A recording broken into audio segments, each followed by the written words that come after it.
하백 여러분은 성경 해석의 일반적인 원칙에 대해서 혹시 들어보시거나 아시고 계신지요? 성경 해석의 중요한 원칙과 일반적인 원칙 두 개로 해석의 원칙을 나눠볼 수 있습니다만은 성경 해석의 중요한 원칙은 궁극적인 저자인 하나님의 관점에서 성경 해석을 하는 것을 말합니다. 기도로 성경을 대하십시오. 예수님을 가리키는 책으로 성경을 읽으십시오. 성경으로 성경을 해석하십시오. 성경을 묵상하십시오. 믿음과 순종의 태도로 성경을 대하십시오. 우리가 이미 다른 강의에서 함께 나누었습니다. 이 시간은 성경 해석의 일반적 원칙으로서 물론 성령의 감동으로 성경을 기록했던 인간 저자의 관점에서 해석의 일반적인 원칙을 적용하는 것을 말합니다. 우리는 여러분들이 혹시 시편을 읽을 때와 복음서를 읽을 때 또한 이사야라는 장르, 예언서를 읽을 때 요한계시록을 읽을 때 성경의 장르가 다 다릅니다. 그래서 읽고 계시는 성경의 장르에 먼저 주목하셔야 합니다. 두 번째, 구약 성경은 우리 역사로 얘기하게 되면 고조선 시대쯤에 쓰여진 성경입니다. 신약은요, 우리나라의 삼국시대 초기입니다.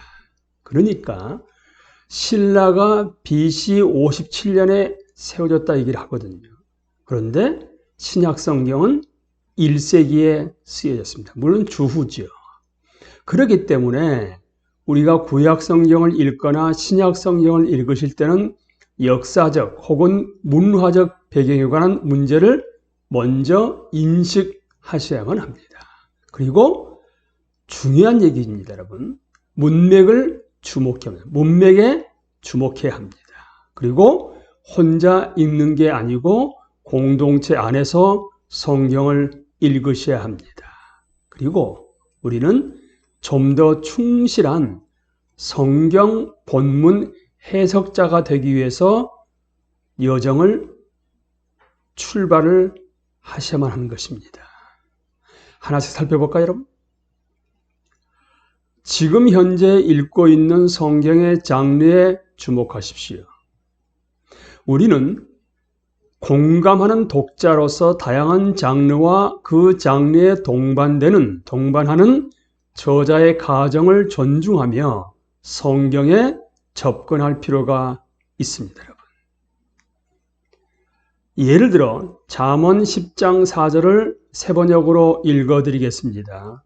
손이 게으른 사람은 가난하게 되고 손이 부지런한 사람은 부유하게 된다. 이게 사실상 부모를 잘 만나게 되면 손이 게으른 사람도 충분히 부유할 수가 있잖아요. 여기서 우리는 잠언의 장르가 무엇인지를 안다 하게 되면 그러한 엉뚱한 질문을 안 할 수 있습니다, 여러분. 잠언의 장르는 일반적인 예를 충분히 가정합니다. 지혜로운 충고이죠. 하지만 깨어지지 않는 언약이나 약속은 아닙니다. 요한복음 2장 10절을 세번역으로 읽어드립니다. 그에게 말하기를 누구든지 먼저 좋은 포도주를 내놓고 손님들이 취한 뒤에 덜 좋은 것을 내놓는데 그들은 이렇게 좋은 포도주를 지금까지 남겨두었구려 하였다. 혹시 여러분 가운데 이 말씀을 읽고 난 다음에 취한 뒤에 이런 말이 나와 있기 때문에 우리가 포금을 해도 괜찮은가 보구나 라고 설마 그렇게 해석하지는 않으시겠죠. 그런데 간혹 그렇게 엉뚱하게 해석하신 분도 있다는 것입니다. 우리는 역사적 내러티브, 그거를 기록했던 그 당시에 그 역사적 내러티브를 기록하는 저자는 지금 보도하는 행동에 대해서 명쾌한 공인이나 비판을 하지 않고 있습니다. 그러니까 우리는 어떠한 작은 부분의 목적을 이해하기 위해서는 그 작품 전체를 조심스럽게 읽는 것이 종종 필요하지요. 나중에 말씀드릴 문맥하고도 연결되는 부분입니다. 우리는 무엇이 단순한 보도인 것인가, 보도된 것인지, 무엇이 반드시 지켜야 할 규범으로 의도된 것인지를 충분히 깊이 생각하면서 사려 깊게 결정해야 합니다. 여기서 우리가 얻을 수 있는 교훈이 뭐냐 하게 되면 성경에 다양한 장르가 있기 때문에 다양한 장르의 장르별 해석이 다릅니다. 그래서 그걸 염두에 두고 먼저 장르에 따른 해석을 하고 난 다음에 적용 지침을 연구하는 것이 바람직합니다. 두 번째요. 역사적 혹은 문화적 배경에 관한 문제를 인식하라. 고조선 시대, 삼국시대 초기라고 말씀드렸습니다. 구약과 신약이 기록된 연대가요. 그러니까 성경은 흔히 독자가 다양한 문화적 풍습, 지리적 표지들 또는 정치적 인물들을 잘 알고 있다고 가정하지요. 왜 그러겠습니까? 그 당대에 그걸 들을 사람들, 읽을 사람들을 위해서 했기 때문에 그 정도는 이미 그들은 알고 있다는 전제가 되어 있는 거지요. 하지만 우리는 그렇지 않습니다. 어느 역사적 문서를 읽을 때와 마찬가지죠. 우리 성경의 독자들은 구약과 신약을 읽으실 때 그 역사적, 문화적 배경이 되는 쟁점에 관한 뉘앙스는 어떤 말의 표면적 의미 이외에 느껴지는 미묘한 의미나 어감을 얘기하는데요.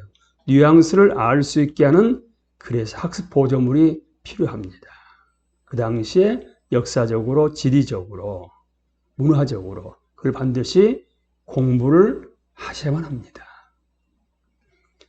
배경 관련해서는 필요한 질문이 있죠. 그러니까 이 당시에 이 성경 저자는 그 당시에 독자가 이 사실을 안다고 가정했을까? 라는 질문을 먼저 해봐야 됩니다. 만약에 안다고 가정했다면 그 저자가 전달하려고 했던 의미를 파악하기 위해서 그 사실은 정말로 중요했을까? 라는 질문을 던지고 학습 보조물을 통해서 그런 내용들을 파악해야 되는 것이지요. 하지만 흔히 배경을 무시하는 태도로 그냥 성경만 읽습니다. 여러분, 성경 본문을 충실하게 이해하고 적용하기 위해서는 성경 저자의 그 당시의 역사적 또는 문화적 가정을 반드시 읽는 우리가 자각하고 있어야만 합니다.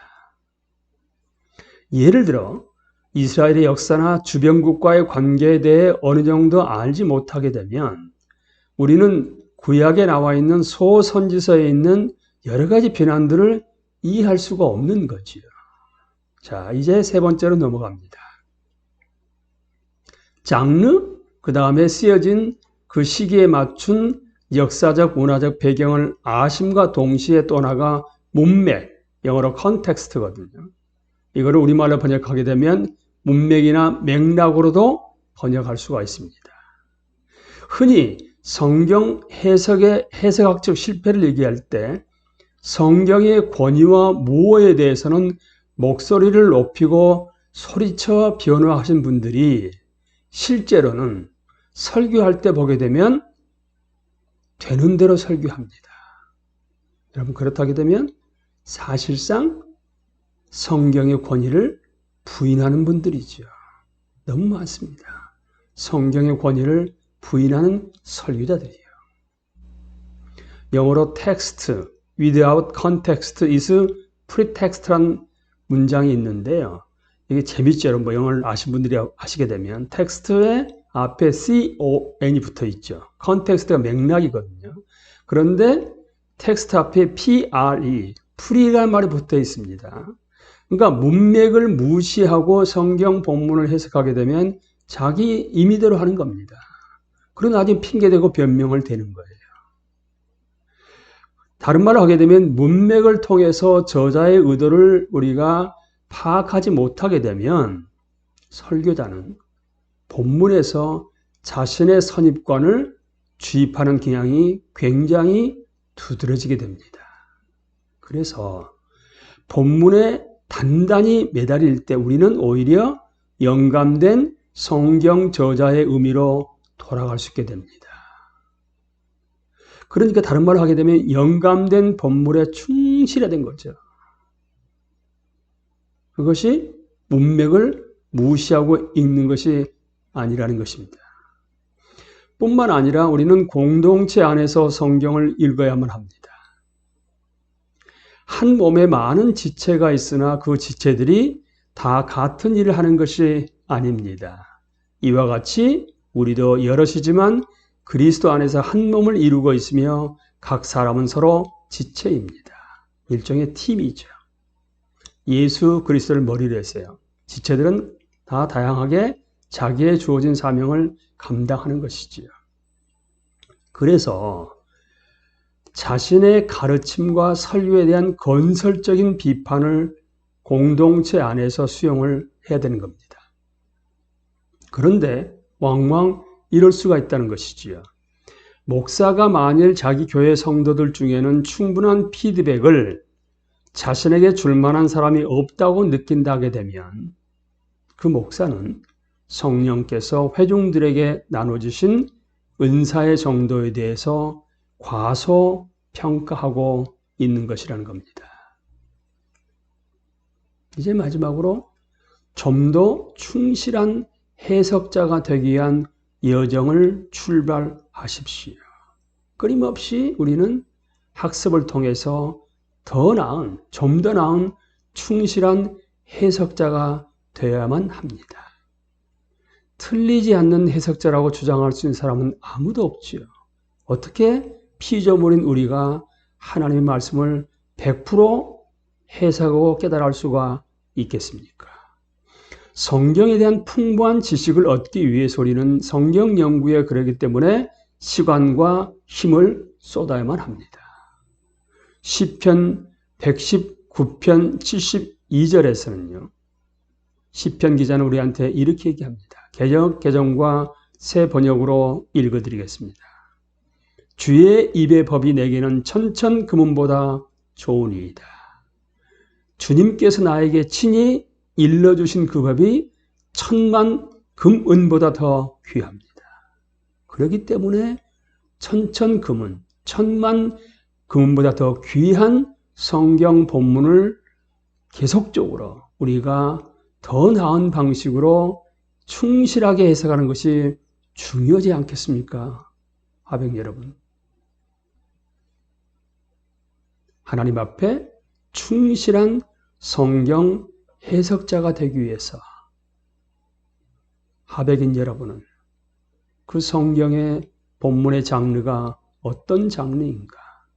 역사적, 문화적 배경은 어떤 배경에서 쓰여졌는가? 문맥과 맥락은 어떠한 지금 맥락에서 문맥에서 본문을 해석하는 게 바람직한가 등에 주목하는 올바른 성경 해석의 여정을 이미 출발을 하신 분도 계시겠지만 혹시 그렇지 못하시게 되면 지금 바로 출발하십시오.